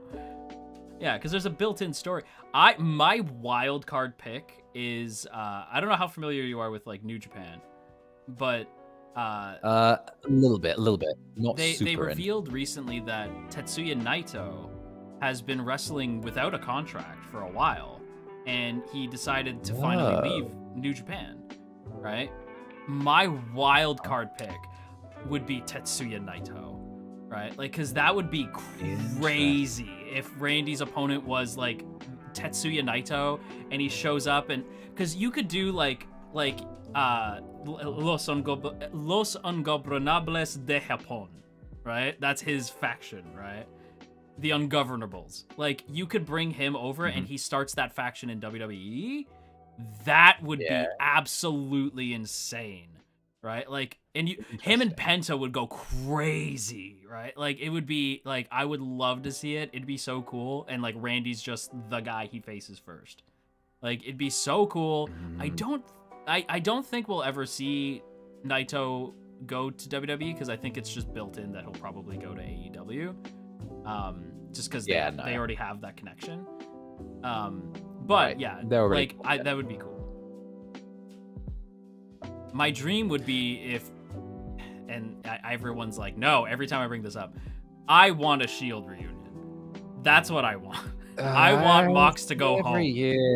Every year, I know. No, I want it. Man's happy. Man's happy rolling in broken glass for a half-eaten sandwich over an AEW. Let the man keep doing what makes him happy. Like, I'm sorry, okay? I it's want like that wacky uncle that sits on his porch yelling about how unhappy he is, but does nothing to make himself better. Like, he's like, he can go in the little boat with Chris Jericho, and we can send them over the horizon to go to the land of the undying. Okay, just put him there. Yeah, all right. It's so funny because people always get mad at me. They're like, Mox, and I'm like, yes, I love Moxley. I don't give a shit. I loved him as Dean. I love him as Mox. He is killing AEW. You're right, Matt. Like, he is hurting AEW right now. I don't care. I want him back. See, if AEW doesn't want him, bring him back to WWE and have him be the guy who beats the living hell out of Roman. Oh, fuck. Yeah, just send him to fucking CZW. He'll be happy there. He would be. He'd be happy in somebody's, in some bar, you know? He'd be happy, all right, doing, like, the little... He'd be happy doing falls onto, like, broken light bulbs in a rusty ring, contracting tetanus, and then getting given a fucking, like, hot dog at the end as payment. Like, yes, he would. And then he'll say, like, oh, I'm being paid for this? Yeah, did you pay for this? Yeah. Did you pay for that hot dog? Like, oh, no, wait, I don't... He's like, wait a minute. You guys are paying me for this? I thought I was doing this for fun. Like, oh yeah. I thought I was just, committing horrible damage to myself for the vibes. For jokes. Yeah, for the mood lighting, you know. For the shits and giggles. I'm like, like my guy. It's no. He's gone too far off the deep end. I want it. Like, I remember reading his book on a plane, and I was like, this man's insane. Like, his book was insane because, like, wasn't there the bit where he was talking about how he has sex with his wife during the book or something like that? No, but he does talk about, like, he's like, Well, just got back from sleeping with my wife. I guess it's back to the book now. Yeah. Like, that's the most you get. And I'm like, Mox, like, I don't want to hear what you do with Renee. Renee's a sweetheart, for the record. Right? But I'm like, I don't want to know. My guy is just... Like... I listened to a review of the book, and everyone was like, it's like someone who was drunk just started writing a book and had no editor. That's what it feels like. And it was unironically one of the best autobiographies I've ever read because it's insane. Like, it is the most insane madness in ages. Anyway, okay. Last little bits. Okay, Is I there think we're anything good. else you want to get out? Okay, I got nothing left. We just need to get rid of Jericho. That's it. Yeah, get rid of Jericho. Give John the belt. In general. Yeah. Give John the belt, get rid of Jericho. Oh. Yeah, maybe get Edge out of AEW before he continues destroying his legacy. Yeah, I don't like. He was my favorite wrestler for a long time, and now he's not. Isn't that funny how that works? Isn't that crazy? I loved it. Yeah, And now I'm just like, okay, stop. This like Yeah, I stop. hate the short hair. I don't care what anyone says. He looks like a goofy goober. I cannot stand it. Like Cope, I refuse to call him Cope. I'm not calling him that. Like his name is Edge. Yeah, no. Yeah, I hate it. I cannot stand it. Anyway. I don't understand it. Yeah. Anyway. No more wrestles. No more wrestles. We got it out of our system. No more wrestles. And I love how like the chat became Matt.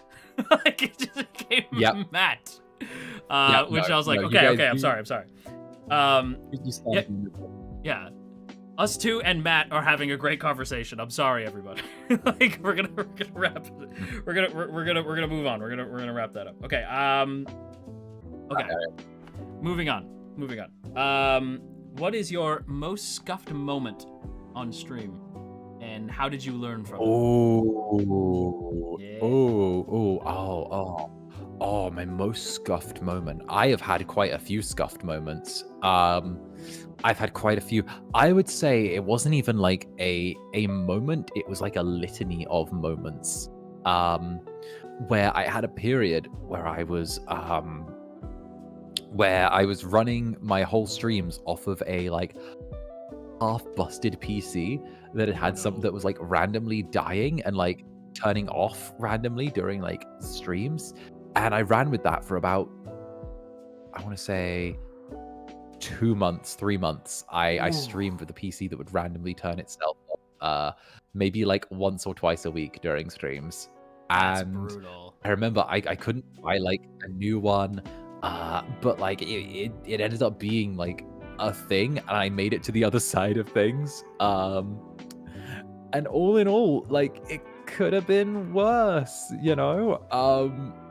Or the Samsung fridge. Also, the internet went down a few weeks ago when I was staying at my uncle's place in his little like office where he had a separate setup. So I used a Samsung fridge as a repeater, a smart fridge as a repeater to extend the Wi-Fi range from the house to where my laptop could reach. That's amazing. A fridge? You can do that? Yeah. So some smart fridges have a function in them where they can work as a repeater to extend the range of the Wi-Fi in the house so that you can get a stronger signal. And this fridge that just happened to work as a repeater also was in the kitchen, and I didn't have anywhere else to stream from, so I extended the range of the Wi-Fi to the kitchen and used the Samsung smart fridge as a go-between, and I did like 2 or 3 streams through the smart fridge. Oh my god. That's awesome. I love that. Right? That's the wildest so far. That's the wildest most scuff. So like, yeah, I used the fridge. Love that. The nether fridge. Yeah, that's great. The nether fridge did its job. It worked. It did a damn good job. We love it. We love to see it. That's awesome. Okay. How do you get super coat? Actually, was that? Wait, how do you have a? I'm kind of wait! Don't try and get away. I do you have a most scuffed moment? You have to have a most scuffed moment. I do. So, the BBs may remember, but there was a point I think for like a month straight.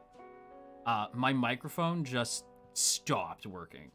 right? Like, so I'd be streaming and then I'd suddenly turn into like a robot. Like my mic would just go bananas and I could not figure out what was going on. I would be like super staticky and sound all robotic, and I could not figure out what was wrong with it. I tested a bunch of different things. I did a bunch of things, and at the end it worked, but I have no idea. Like, it just started working again, and I have no idea like why it stopped, how it started. I have no clue.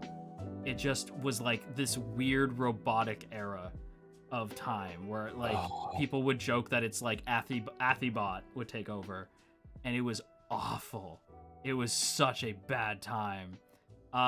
But my lesson from it was patience, right? It'll work out. You just have to be patient, because I would get so angry and frustrated, because I'd have to end stream. It was like unfixable, right? Like I would have to turn off my PC, come back, and then sometimes it would work and sometimes it wouldn't. So I would just end stream, right?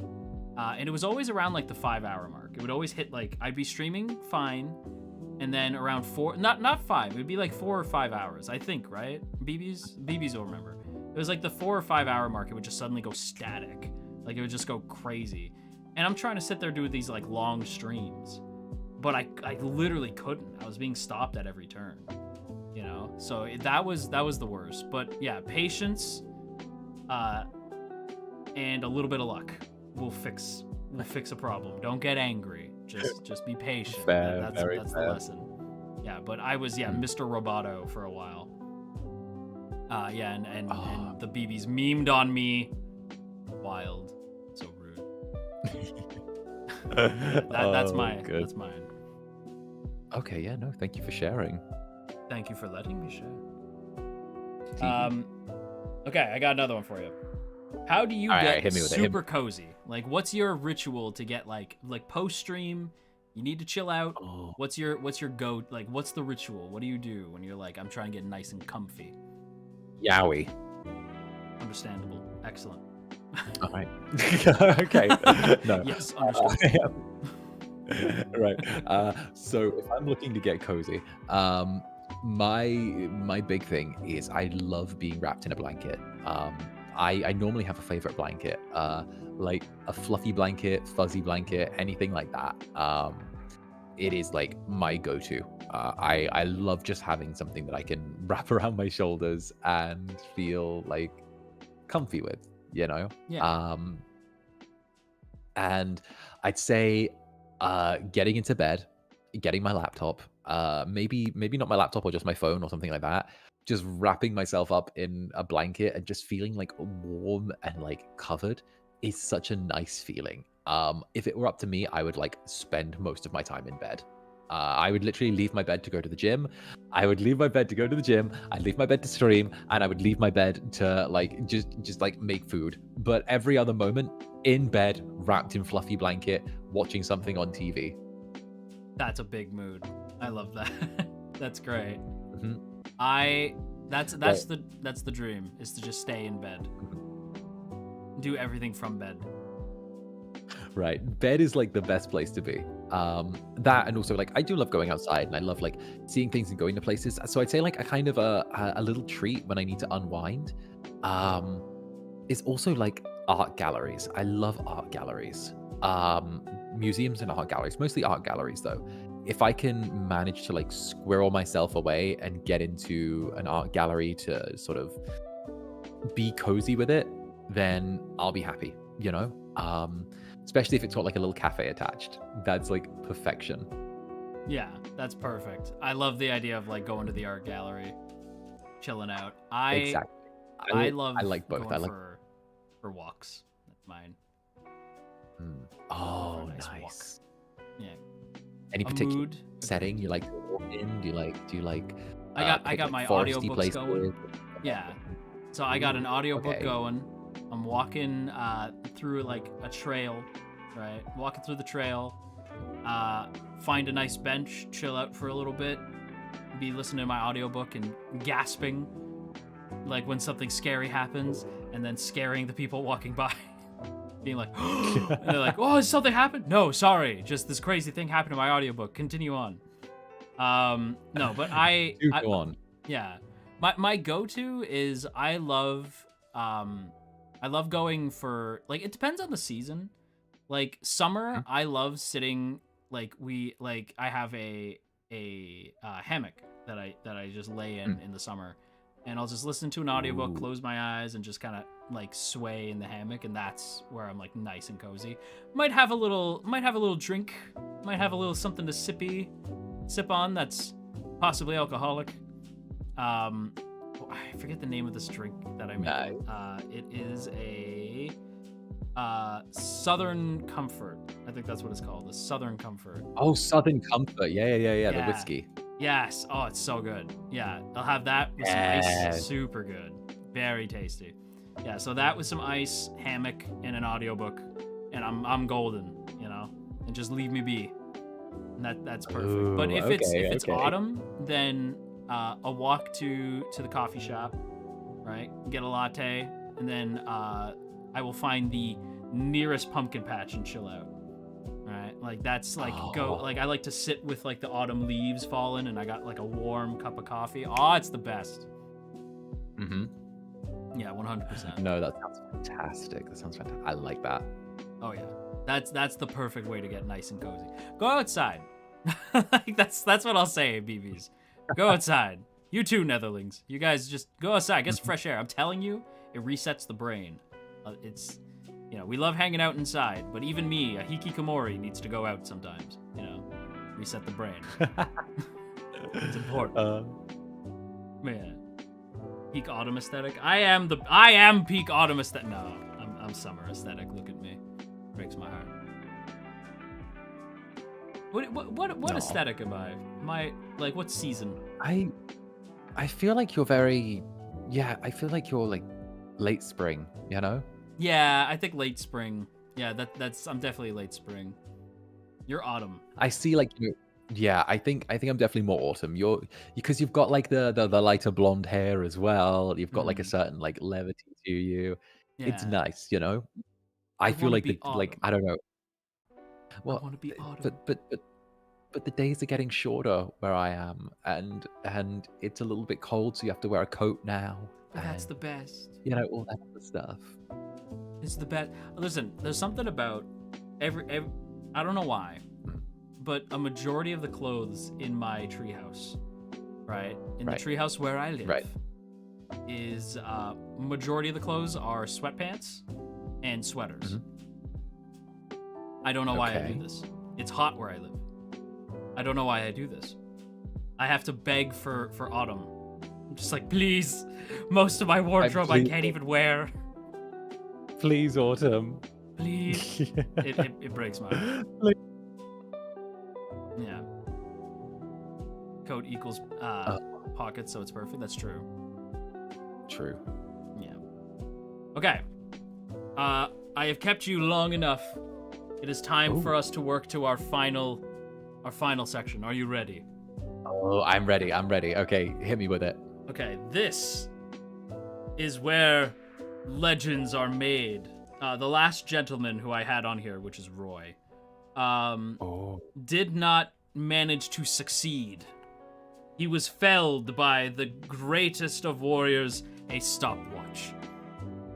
Okay. All right, you have 60 seconds to answer 7 questions rapid fire.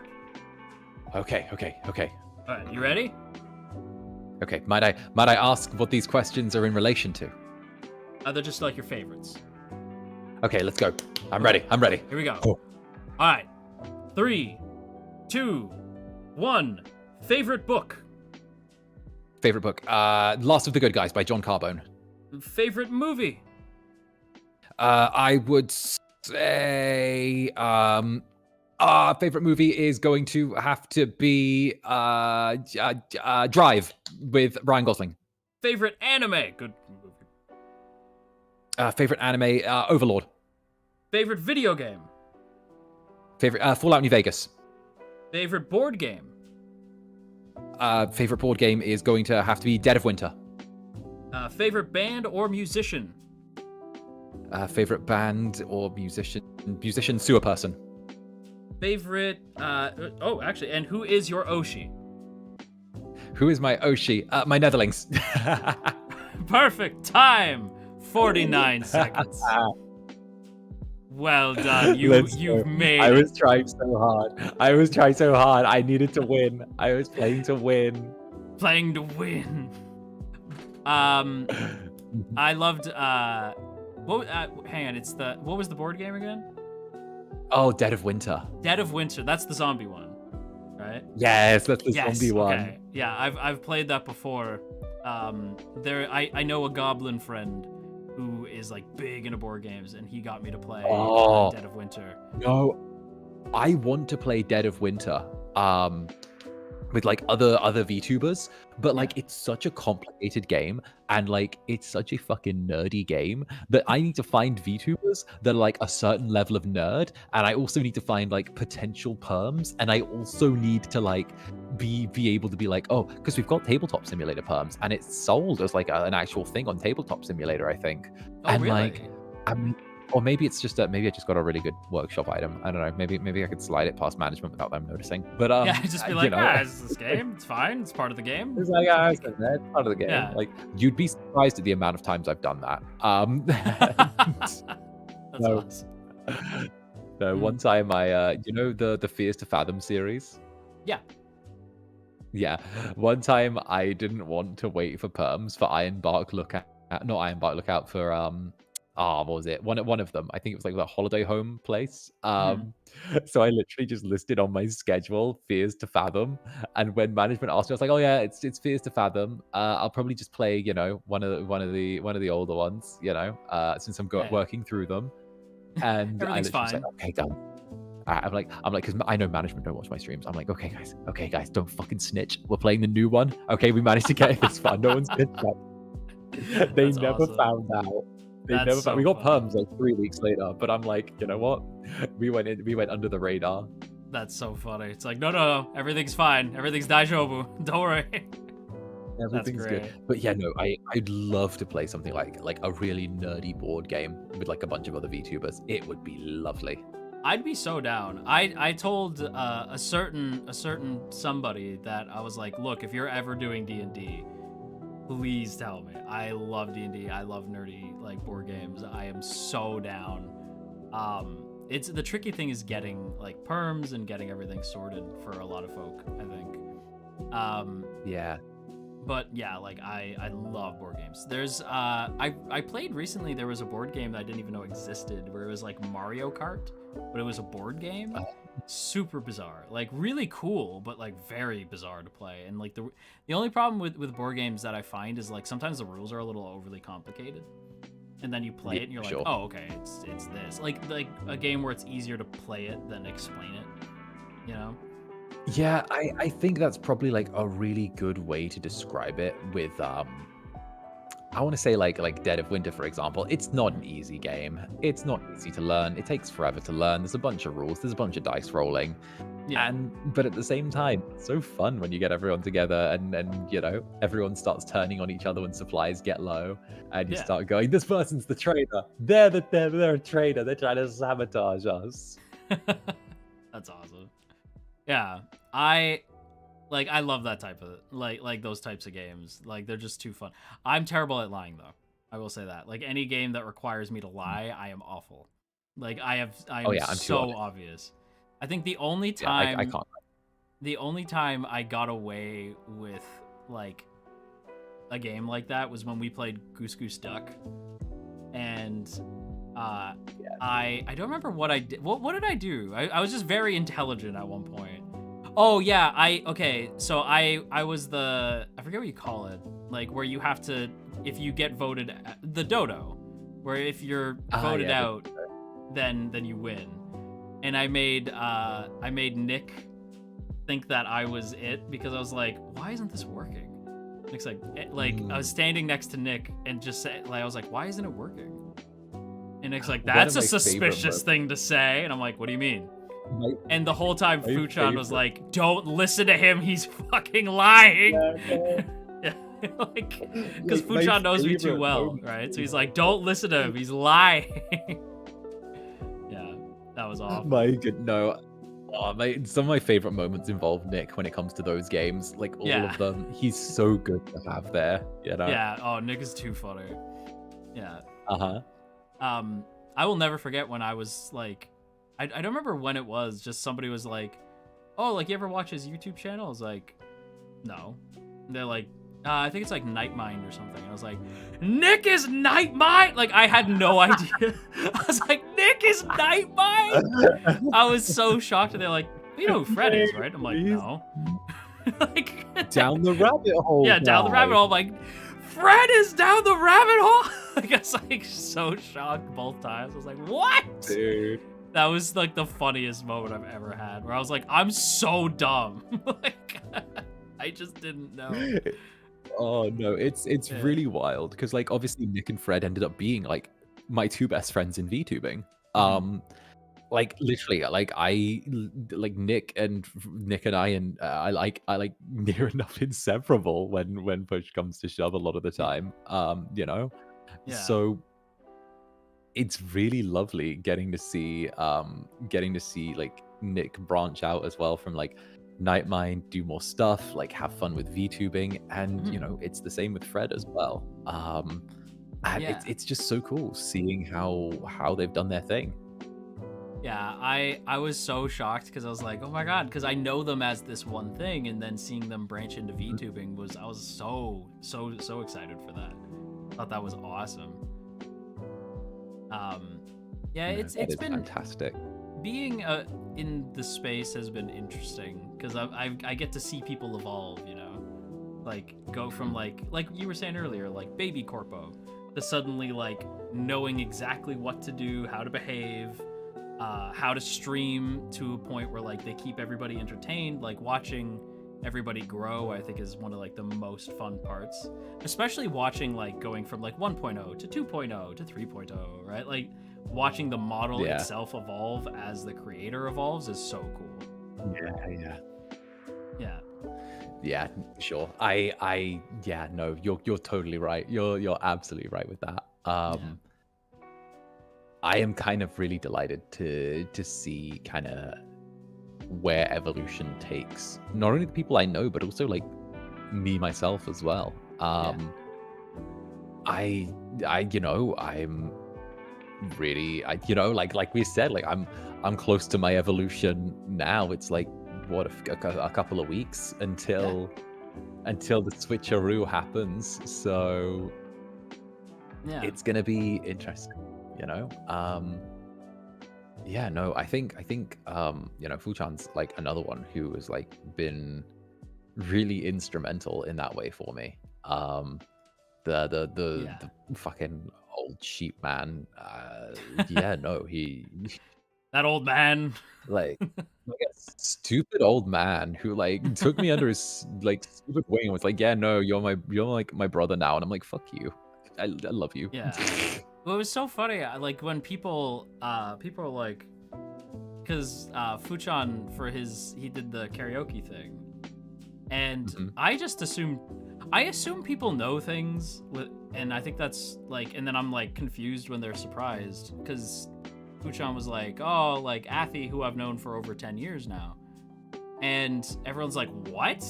I'm like, yeah, he's like my best friend. And like I just assume people know these things, right? So watching him, like I watched him from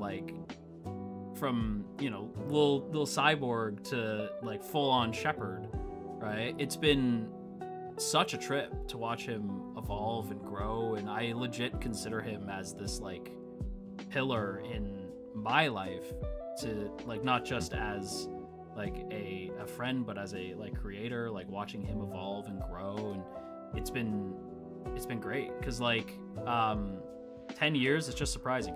We're both really old though, you got to keep that in mind. I'm like over 2,000 years old. Like that is not a long time for me, you know. Like I like Fuchan and I like have been, and we don't know how time passes in Fuchan's perpetual coma dream. Exactly. Exactly. For him, it's probably nothing because it's a coma dream and everything's not real. So like, you know, or is it real? Is it the memories that made it real? Hey, that's the question, isn't it? Yeah. Yeah. Sorry, I had to. No, I forget sometimes that people can't see when I take a sip because I took a sip and I was like, deep thought. I think that's another thing about Fushan that I love is his lore is so interesting. Like I love and like the way that it works, like the Noctix boys into it and everything. I just think it's fascinating. I'm like, oh, this is so cool. It's the Matrix. It is the Matrix, isn't it? It's kind of Matrixy. Yeah. Anyway, that's it, Zanny. That's all I got for you.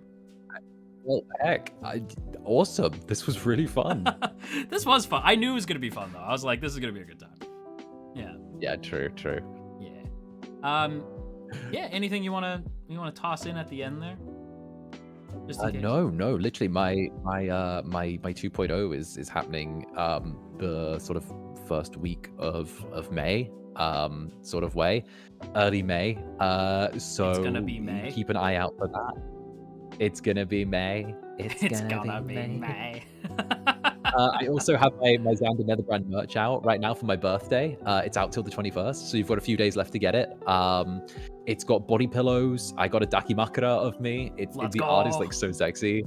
Let's go. There's a whole voice fight to go with it. It's so good. It's actually absolutely beautiful. Like honestly, check it out. Head over onto like Twitter if you want to have a look at it. It's really awesome. Really awesome. So be sure to check it out.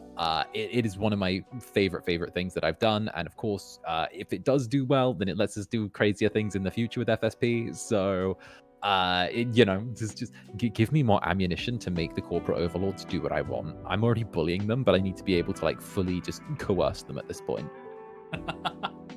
We'll make sure that you get to continue to bully the overlords. Yes. Let me continue bullying CEOs. I need to do it. The CEO menace.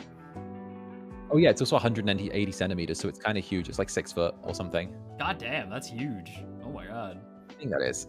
I think it's like that. Wait. What is that in foot? 180 cm in feet. How big that's? Yeah, it's 5'9". It's 5'9". That's bigger than I am. That's crazy. Right. Yeah, my dakimakura is 5'9". So that's wild. I don't know. You want to be cuddled by a big incubus? You got it. Hell yeah. Okay. Well, now you know. I want cuddle with a big incubus. Right. Well, I'm right here.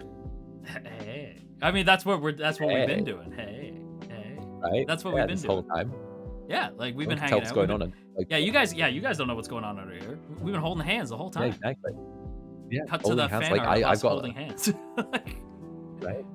My leg wrapped around yours. Yeah. We're big time cuddling. Big time cuddling. It's been great. Oh yeah. It's it's got ass tight and everything you could hope for. Okay, we're gonna end stream now. I was like, that's the best. That's the best place. But Danny, thank you for hanging out. I appreciate it. Hey, thank you for having me. Thank you very, very much. It's been a blasty blast. And we're gonna redirect now, and the only person that's on for me on my end right now is the boy Roscoe. So I guess we're gonna redirect it. Go get Roscoe. Go get Roscoe. All right, guys, enjoy hanging out with Roscoe. We will catch you guys in the next one. And until the next one. All right. Bye-bye. Bye-bye. Bye.